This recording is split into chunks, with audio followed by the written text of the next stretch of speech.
પાસેથી માર્ગદર્શન મેળવવા માટે આ ચિઠ્ઠી લખી. પ્લીઝ માર્ગદર્શન આપજો. હું એક નિયમિત રામકથા સાંભળનાર અને ઈમાનદાર પિતાની દીકરી છું. મારા પિતા આપની દરેક કથા સંભવ હોય તો કથા મંડપમાં અથવા ટીવી પર સાંભળે છે. બાપુ, મારા લગ્ન ડિસેમ્બરમાં છે અને હું મારા પિતાને કંઈક ભેટ આપીને સાસરે જવા માંગુ છું.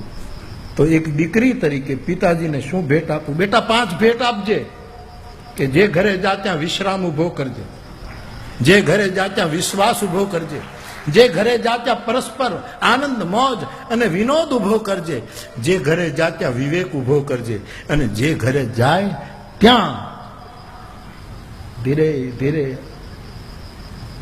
તને ઓછું મળે તો વાંધો નહીં, પણ બીજાને વધારે મળે એવો ધીરે ધીરે વૈરાગ ઉભો કરજે. બાપને બીજું કઈ સ્થૂળ વસ્તુ આપવાની જરૂર નથી. બાપ થોડો દીકરીનું કઈ લેવા, આવું કંઈક થાય. અને કથા આવું કરે છે, વિવેક પ્રગટાવે છે.